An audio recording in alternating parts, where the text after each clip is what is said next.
Hey guys, it's Maymay. Do you struggle with getting an even fold on your card bases? I want to show you this. I have colored the base down here so you could see that my card is not lining up when I score and fold. If you have this issue, stick around because I got a fix for you. Hey guys, it's Maymay, and today I want to answer a frequently asked question and try a technique that I think is going to clear up a lot of issues that I hear you guys having. So this is an A2 size card base, and I want to score it and fold it and get a nice even fold on this end. I don't know if you can tell, but I've darkened the edge of this cardstock because I want you to see what happens, what the mistake is.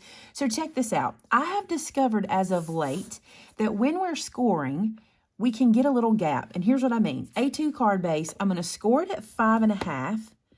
All right. And then what I'm going to do is I'm just going to fold this over on that score line. I'm going to let the score line be what tells me to fold. Okay. So I'm going to fold this guy down. And even though I'm putting it into my score board here to help me keep it straight, I want to show you what can happen. So look at this. Can you see that gap? Do you see how I darkened the color underneath? That gap is the size of, look at the ink on me. That gap is the size of our score line. Isn't that interesting? If I come back here, you can literally see it is the size of our score line.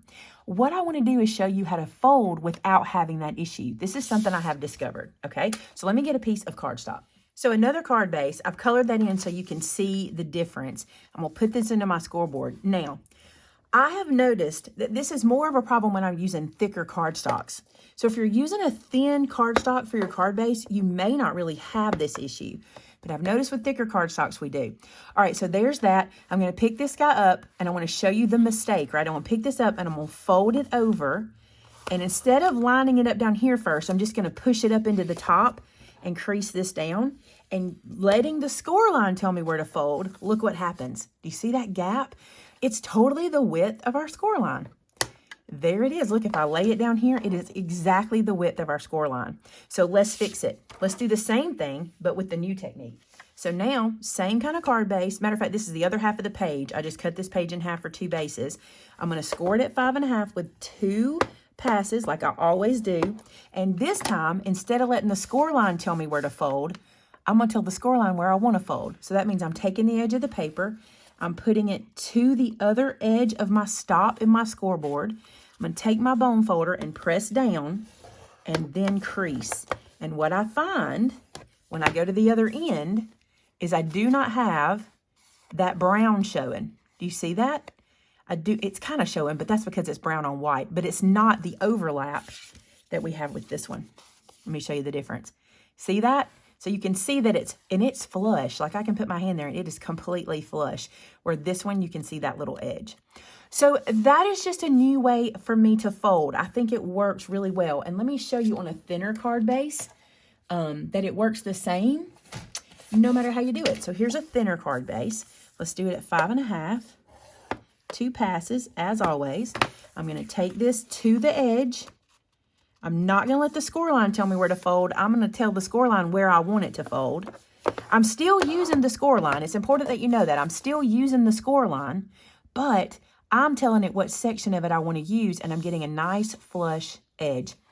If you have this problem, you know who you are. And if this tip fixed that for you, you're going to love it, because I was teaching this in a class and I showed it to my students and they were like, that's going to fix so many problems for me. So I hope it does for you as well. Now, there's another little tip I want to show you about scoring. So earlier when I scored this one, did you see the ragged edge? You probably did. You probably caught it. See how ragged that is?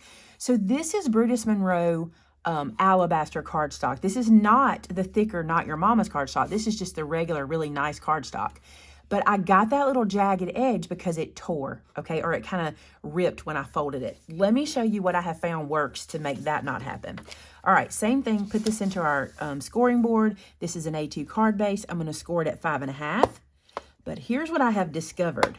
When using your thicker cardstocks, your 80-pound, 110, 130-pound cardstocks, flip them over and score both sides. Here's what I've discovered. The fiber, the thickness of the paper is so thick that really you're only able to score the top layer when you only do one side. So I'm just pressing. I wouldn't do this many times, but I would do 2 times on both sides, okay?